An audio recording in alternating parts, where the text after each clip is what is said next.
It's April 1994. The sun shines gold through our hotel window in Nanjing, China. Our newly adopted 9-month-old daughter lay sleeping to my left, and my wife, Robin, lay sleeping to my right.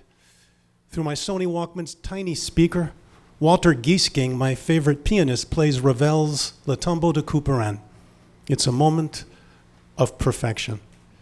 Our beautiful daughter, guarded, armored, she expresses a strength, a willfulness that emanates from her gorgeous almond-shaped eyes.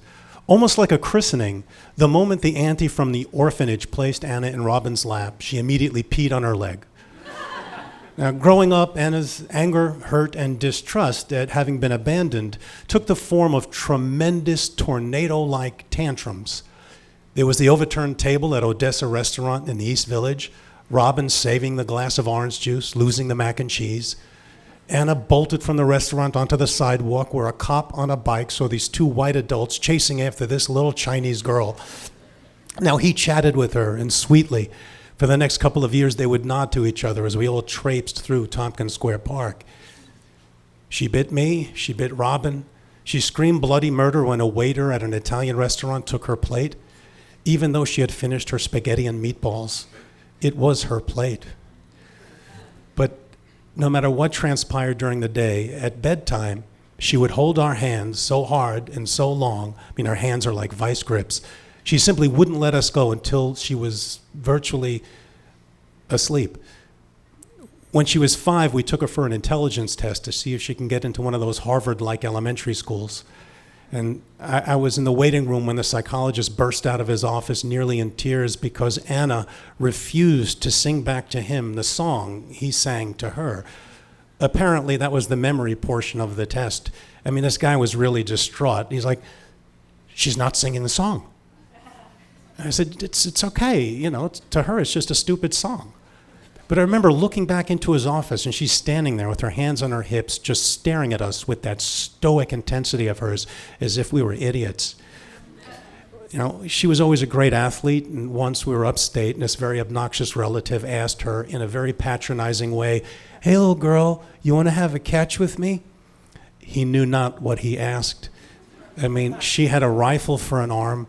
She winged the ball off his forehead, causing his glasses to land in a very funny way on his nose. It was actually one of my proudest moments as a parent. But beneath the armor, she had a huge heart, caring and compassionate beyond her years. During my Uncle Buddy's funeral, she stepped forward as a 7-year-old, and she consoled my Aunt Rhoda, placing her arm around her waist. When she was 3, she had a tremendous fit because Cousin Susan and Harvey didn't have any sherbet. She just kept screaming, "I want sherbet, I want sherbet." She went nuts. I mean, I had to pick her up to get her to the car, but it was like holding a little octopus, you know, arms and legs all over the place. Her hands were like grappling hooks. She held onto the door jamb, a faucet, the refrigerator. You know, I had to wrestle her to the car, and when I placed her in her car seat, she became zen-like, totally calm. And as I was buckling her in, she threw a right cross that caught me right in the throat. It was a punch that would have made Muhammad Ali proud. Now, speaking of Muhammad Ali, who's my favorite athlete, growing up white in the Long Island suburbs, I idolized this incredible black Muslim boxer. Listening to his press conferences, I fell in love with his outsized ego and his incredible sense of humor. As a college freshman at Stony Brook University, I couldn't afford the closed-circuit broadcast of the Ali Foreman fight in Zaire. He called it the Rumble in the Jungle. So I had my transistor radio glued to my ear. It was tuned to WINS, where they'd give these like 15-minute updates on the fight. And when the broadcaster said, "With a right-left-right combination, Muhammad Ali regains the World Heavyweight Championship," I went nuts. I was crying. I was cheering. Well, Anna's almost 6 years old. We're at LaGuardia Airport, and who do I see but none other than Muhammad Ali, sitting by himself in the boarding area, no entourage. My first instinct is to go up and say hello, but I got this weird thing about celebrities, like they really want to hear from me. You know, like, "Hi, I'm a big fan, I like you." It just seems stupid, but this woman comes up to me, she goes, "Oh, you got to say hello, he loves kids." Well, that's all I needed to hear.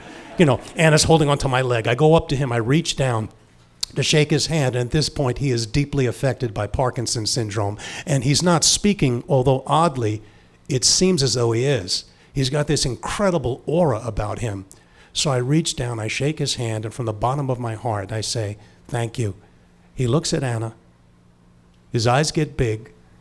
He smiles that huge Ali smile, and he opens his arms wide. I look down. She's grabbing onto my pants with that vice-like grip. I say, go ahead. Give him a hug. Well, she hesitates. I mean, this is Anna. You know, she does not trust easily, but he's got this loving glow about him. She flies into his arms, the ones that knocked out Liston and Foreman, and he embraces her. And he closes his eyes like he's dreaming. Like he's dreaming. My daughter and Muhammad Ali, two heavyweight champs, another moment of perfection. Thank you.